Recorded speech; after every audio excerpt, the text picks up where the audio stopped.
Hello everyone, কেমন আছো সবাই? আরও একটা নতুন রান্নাবান্নার ব্লগ নিয়ে তোমাদের সাথে চলে আসলাম। অনেক দিন ধরেই খুব রিচ খাওয়া হয়ে যাচ্ছিল, ওই জন্য আজ একদম সিম্পল একটা রান্না করেছি। দুপুরবেলা রান্না বলতে করেছি একটু ডাল, আলু সিদ্ধ আর ডিম ভাজা।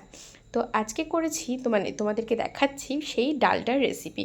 পেঁপে দিয়ে ডাল করব আজকে। দেখো এখানে এরকম একটা গোটা পেঁপে বাজার থেকে কিনে এনেছি। দেখো পেঁপেটা যখন কাটছি তো বুঝতেই পারবে পেঁপেটার ভেতরটা কত সুন্দর, মানে পেঁপেটা দেখতেও যেমন সুন্দর, খেতেও কিন্তু তেমন সুন্দর। যদিও বা আমি পেঁপে খাই না, আমার বাড়িতে সবাই খায়, তারাই বলেছে। তো আমার আবার পেঁপে খুব একটা ভালো লাগে না, মানে আমি কোনো সেদ্ধ দেওয়া মানে ভাতে দেওয়া পেঁপে বলো বা রান্নার পেঁপে বলো খেতেই পারি না।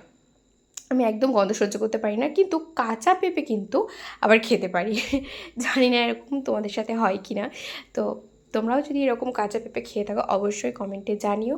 আর আমার মতো কারা কারা কোনো রান্না পেঁপে পছন্দ করো না সেটাও কমেন্টে জানিও। তো দেখো, পছন্দ করি না তো কী হয়েছে, রান্না তো করতেই পারি। এবার পেঁপেগুলোকে ভালো করে কেটে নিয়েছি, কেটে ধুয়েও নিয়েছি।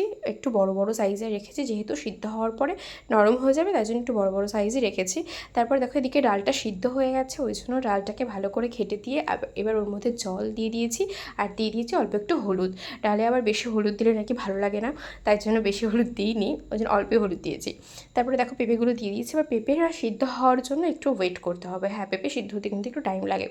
তো পেঁপেটা যখন সিদ্ধ হয়ে যাবে তো দেখেই বুঝতে পারছো পেঁপেটা কিন্তু সিদ্ধ হয়ে গেছে। আমি একটু মানে হাতা দিয়ে প্রথমে মানে বাটিতে কেটে নিয়েছিলাম, দেখছিলাম সিদ্ধ হয়েছে কিনা, তো ভালোই সিদ্ধ হয়ে গেছিলো। এবার চলো ডালটা ফোড়ন দিয়ে দিয়েছি তেলের মধ্যে একটু 5 ফোড়ন আর 4টে মানে 2টো মতো শুকনো লঙ্কা 2 টুকরো করে দিয়ে দিয়েছি। দিয়ে এবার ডালটা সোমবার দিয়ে দিলাম, ব্যাস রেডি ডাল। এবার একটু ভালো করে ফুটিয়ে নুনটা চেক করে দিয়ে নিলে ব্যাস রেডি ডাল। তো কেমন লাগলো ভিডিওটা জানিও কমেন্টে।